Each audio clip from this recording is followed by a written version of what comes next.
I was halfway through unpacking when the pounding started. 3 sharp knocks, then voices, angry, familiar. I froze. My family had found me. For 2 months I had carved silence out of the chaos they had tried to drown me in. 2 months of no phone calls, no emails, no endless guilt-tripping messages about family sacrifices. I had lived in peace, finally, until tonight. And as I stood at the door, listening to them shout my name, I couldn't help but think back to how it all began.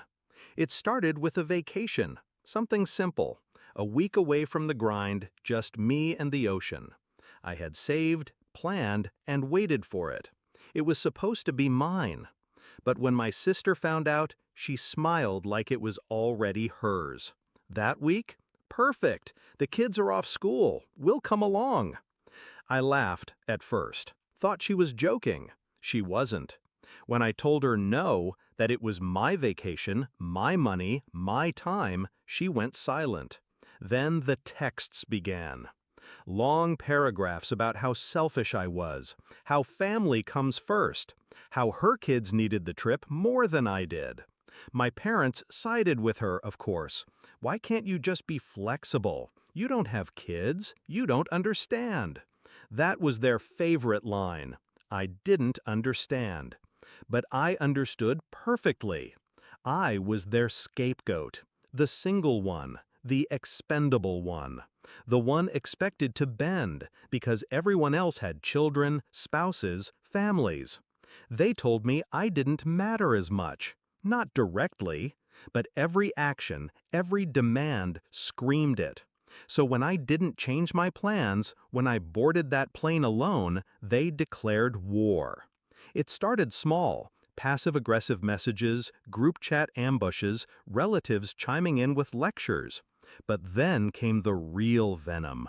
You'll die alone. No one wants you around anyway. All you care about is yourself. Their words were sharp, but I didn't flinch. I didn't fight. I just disappeared. I cut the calls, muted the chats, changed my locks, and I stayed silent.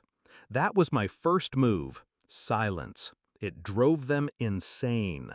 So now, standing in front of my door, listening to my sister's voice rising above the others, I knew the moment had come. I opened it. There they were. My parents, my sister, her husband, the kids clinging to her legs. Their faces twisted with anger and entitlement.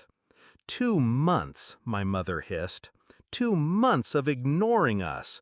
Who do you think you are? I didn't answer. I let them inside. My silence unnerved them more than shouting ever could.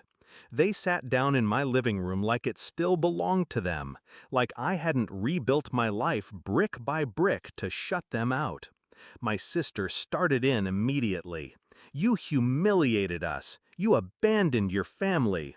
You think you're better than us, planning vacations while I'm raising kids?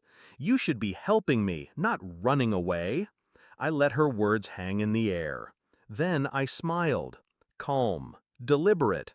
Funny. I thought family didn't abandon each other. But when I said no, you all abandoned me. They shifted uncomfortably. My father slammed his fist on the table. We're your family. You owe us. That was the moment I had waited for. See, while they were busy spewing poison, I had been busy too. Quietly, patiently, strategically.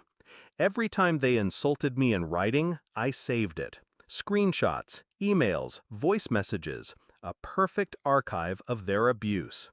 Every time they slandered me to relatives, I wrote down names, dates, what was said. And when I vanished, I didn't just cut them off. I went to work. A lawyer, a therapist, documentation. I wasn't planning just to walk away. I was planning to burn the bridge behind me so they could never follow. So tonight, when they barged into my house demanding answers, I gave them one. I pulled out a folder, thick, heavy, filled with evidence. This, I said calmly, is every word you've used against me. Every threat, every insult, every attempt to shame me into submission. They stared at me like I had pulled out a weapon. In a way, I had. If you ever try to harass me again, if you show up at my door, attack me online, or spread lies, I won't stay silent anymore. I'll take this to the police. I'll take it to court. And you will lose more than my silence. You'll lose your reputation, your comfort, maybe even custody. My sister's face went pale. She knew the messages she had sent me. She knew exactly what was in that folder. My mother dropped her gaze. My father muttered something under his breath, but his voice shook. I leaned forward, my voice low, deliberate. I don't owe you anything. Not my money, not my time, not my life. The only thing I owe myself is peace, and I will protect it, no matter the cost. The room was heavy with silence. For once, they had no script, no guilt-tripping phrases, no practiced outrage. They left, eventually, stumbling out into the night, whispering among themselves, faces pale with the weight of a truth they couldn't spin. And me? I closed the door behind them. I didn't cry, I didn't shake, I didn't feel